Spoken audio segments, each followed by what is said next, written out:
Shivshakti textile માર્કેટમાં લાગેલી આગ હજુ પણ બેકાબુ છે। સિન્થેટિક કાપડ હોવાથી આગ પર કાબુ મેળવવામાં મુશ્કેલી થઈ રહી છે। શિવશક્તિ માર્કેટમાં હજારો લોકોની અવરજવર રહે છે।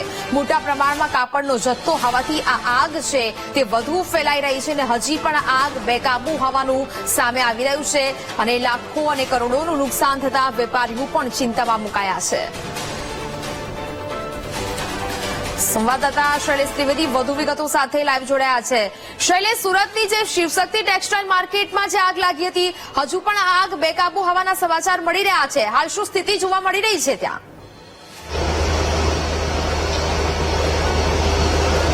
સુરતના રિંગ રોડ ટેક્સટાઇલ માર્કેટ વિસ્તારમાં આવેલી આ શિવશક્તિ ટેક્સટાઇલ માર્કેટમાં જે ગઈકાલે સવારથી આગ લાગી હતી એ આજે લગભગ 28 કલાક થવા આવ્યા છે। 28 કલાક પછી પણ આગ બેકાબુ છે। અત્યારે પણ જોઈ શકાય છે કે હાઇડ્રોલિક પ્લેટફોર્મથી બહારથી જ આગ ઓલવવા માટેના પ્રયાસ થઈ રહ્યા છે। અંદર સુધી હજુ પણ ફાયર બ્રિગેડ પહોંચી શકતું નથી। આ ટેક્સટાઇલ માર્કેટનો હું આગળનો ભાગ બતાવી રહ્યો છું, પરંતુ સાઈડમાંથી કેવી પરિસ્થિતિ છે એ પણ હું બતાવવાનો પ્રયાસ કરું છું।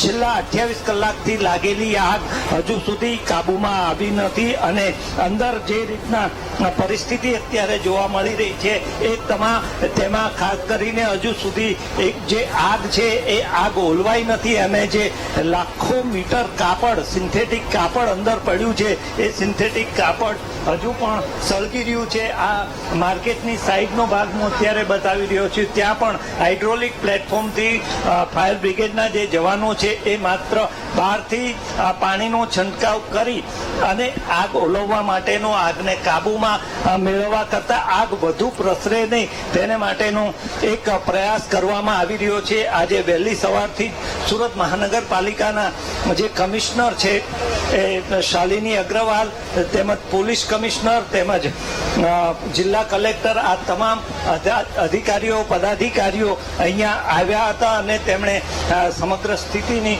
જે છે એની નિરીક્ષણ કર્યું હતું અને આગ હજુ ક્યારે કાબુમાં આવશે એ કહેવું અત્યારે મુશ્કેલ છે। સાથે સાથે હાઇડ્રોલિક પ્લેટફોર્મ એક બીજી તરફથી પણ અત્યારે આગ ઓલવવાનો પ્રયાસ કરી રહ્યું છે। એ બાજુ પણ હું અત્યારે દ્રશ્યો બતાવવાના પ્રયાસ કરું છું।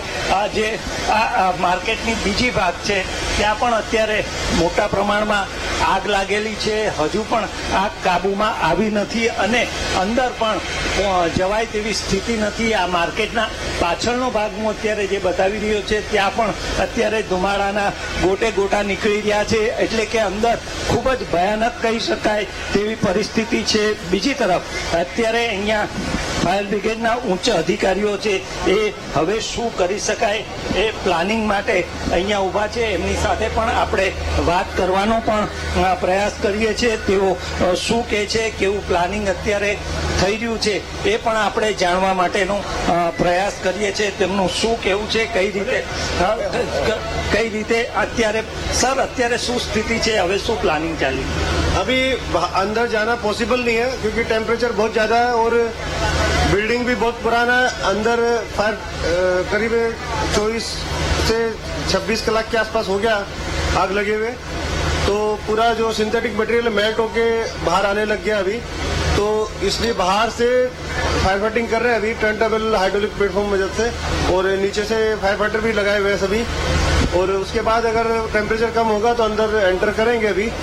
और हाल परिस्थिति कंट्रोल में है पूरा, कहीं फ्लेम वगैरह दिखाई नहीं देता, ओनली स्मोक दिखाई दे रहा है। ये स्ट्रक्चर को भारी नुकसान हुआ होगा, 24 घंटे हो गए, एक तरफ आगे एक तरफ पानी डाल रहे। वो जोन से जो स्ट्रक्चर स्टेबिलिटी टेस्ट करने वाले बिल्डिंग इंस्पेक्टर है, बिल्डिंग इंस्पेक्टर से एक बार तपास करवाएंगे, वो लोग बता पाएंगे। ચોક્કસ છેલ્લા 24-26 કલાકથી અહીંયા જે રીતે આગ લાગી છે અને આગ સતત આગ ચાલુ છે અને હજુ પણ હું દ્રશ્યો બતાવીશ કે આ જે બિલ્ડિંગ છે એને એક બાજુનો ભાગ છે ત્યાં આગની કેવી સ્થિતિ છે એ અત્યારે પણ જોઈ શકાય છે કે આખી માર્કેટની એક સાઈડનો અત્યારનો આગળનો ભાગ બતાવું છું, અંદરનો ભાગ છે ત્યાં પણ ખૂબ જ વિકટ પરિસ્થિતિ છે અત્યારે ફાયર બ્રિગેડ આ માર્કેટ શિવશક્તિ માર્કેટની ચારે બાજુથી માત્ર પાણીનો મારો ચલાવી રહ્યા છે અને ચારે બાજુથી બહારથી જ પાણીનો મારો ચલાવી રહ્યા છે. અંદર જવાય તેવી સ્થિતિ નથી. જેવી રીતે વાત કરી ચીફ ફાયર ઓફિસર બસંત પરીખે કે અંદરનું ટેમ્પરેચર ખૂબ જ હાઈ છે એટલે અંદર જવાય તેવી સ્થિતિ નથી. આ સમગ્ર એરિયા જે છે હું બતાવવાનો પ્રયાસ કરું છું કે આ સમગ્ર વિસ્તાર જે છે એ ટેક્સટાઇલ માર્કેટો અસંખ્ય ટેક્સટાઇલ માર્કેટ આવેલી છે. એ તમામ ટેક્સટાઇલ માર્કેટ અત્યારે વેકેટ એટલે કે ખાલી કરાવી દેવામાં આવી છે. આખો રોડ પણ હું બતાવવાનો પ્રયાસ કરું છું કે આ સમગ્ર માર્કેટ છે જ્યાં હજારો દુકાનો આવેલી છે એ તમામ માર્કેટો બંધ રાખવામાં આવી છે.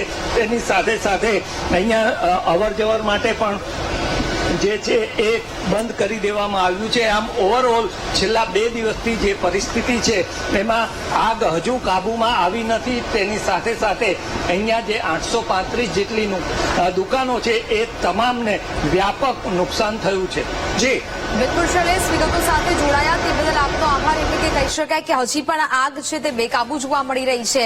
હજી પણ સતત પાણીનો મારો ચલાવવામાં આવી રહ્યો છે, પરંતુ હજી એ સ્થિતિ નથી આવી કે આગ સંપૂર્ણપણે કાબુ થઈ ગઈ હોય. જો કે આગ લાગવાનું ચોક્કસ કારણ પણ હજી સુધી નથી જાણી શકાયું, પરંતુ વેપારીઓને આને કારણે કરોડોનું નુકસાન થયું છે ને કેટલાક વેપારીઓ છે તે ક્યાંક ભાંગી પડ્યા હોય તેવી પણ સ્થિતિ અહીંયા જોવા મળી રહી છે. કારણ કે એક બાજુ મંદીનો માહોલ હતો અને તેને જ કારણે આ તમામ જે દુકાનો છે તેમાં સ્ટોક પણ ખૂબ જ ઘણો છે તે અહીંયા જોવા મળી રહ્યો હતો ને આગ લાગતા કરોડોનું વ્યાપક નુકસાન થયું છે.